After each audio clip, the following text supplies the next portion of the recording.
Well, I guess you have to be an actual licensed MD now to work at the American Girl Doll Hospital, aka Care Center, because that's the only reason I can think of that the prices have increased so much. I've used the doll hospital quite frequently over the years, and that's a good way to get retired dolls that are not in good shape, and I can get them a new head and I can add them to my collection. I don't like paying resale prices for a doll, and I very, very rarely do.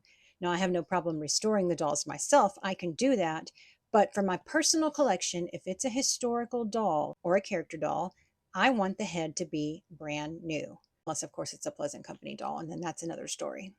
But I'm going to be rethinking that decision because the prices didn't just increase a little bit, they increased a lot. Let's take a look at some of them.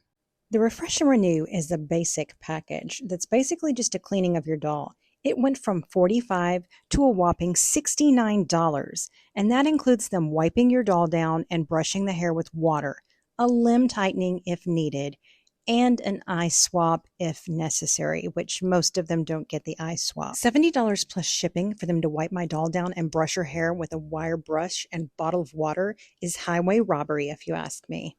The doll care and repair is the one where you get a new head, and it is the one where we see almost a $30 price increase. That's for the new head and the same wiping down of the doll that you would get and a limb tightening if necessary. That is a majorly huge price increase. Do Magic Fairies swap out the doll heads now? And lastly, we have the Advanced Care Package, which went from $88 to $99. That's only an $11 price increase, so it is the one that is increasing the least, but you have to factor in the shipping you're now paying on top of that. This package, you get a new head and a torso or new limbs. You get to pick two things. So for me, if I needed to get a head replacement and the limbs replaced on a doll, that's going to cost $90. And that's before the shipping, which used to be free, and the tax. So I'm going to be paying $120 to get limbs and head replaced. I watched Chris's video on YouTube yesterday, and he has a lot of really good content over there. And he made some good points that that's going to price out a lot of kids from getting their dolls fixed. My parents wouldn't have sent my doll off to the hospital for almost $120, even if adjusted for inflation back then. And yes, I know that things increase in price.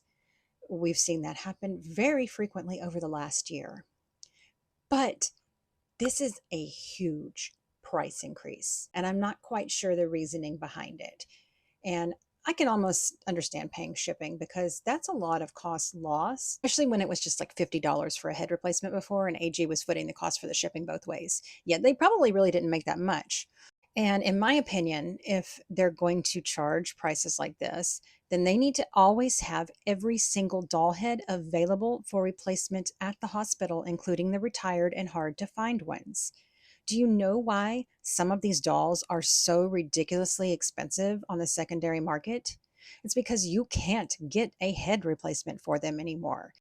If a mom passes down her Lindsay doll, her Marisol, her Cecile, her number one, her number 18, her number four to her child, and it needs to get a new head because mom was a creative kid like me and cut the hair as a child, then it can't. They can't get a new head for it.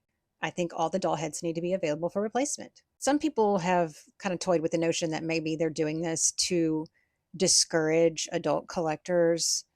Well, not really adult collectors, because when I send a doll to the doll hospital, I'm sending it in and getting it a new head because I'm going to keep it, but rather the people who look to flip them or resell them to discourage that.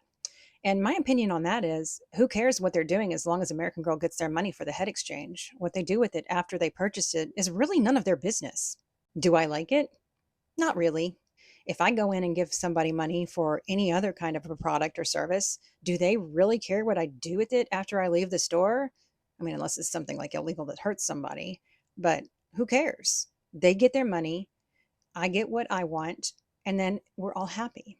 Price increases are a lot, and some people won't care, but a lot of people, it's going to discourage them from sending a doll to the doll hospital. And honestly, with these prices, and if the doll's currently still available for sale from American Girl, just go to the store and buy a new doll. Take the head off, put it on your doll, sell the body, sell the clothes, sell the book, sell the box. Piece it out if you need to. You're going to make a lot of your money back, and it's going to be cheaper that way. I don't know. I don't get it, and maybe I'm just whining about this because I usually try to keep things kind of on a positive note. But when it affects kids that maybe had an accident with their doll, or they were too young and they didn't know any better. And then it cost nearly $120 to get the pieces replaced that you need replaced. That's a large chunk. And I think most parents are going to just tell them, no, I'm sorry. I don't know. What do y'all think? Let me know in the comments down below. If you made it this far, Hallelujah, you're awesome. I appreciate you so much. Make sure to hit that like and subscribe button and follow me on TikTok and Instagram for more doll stuff.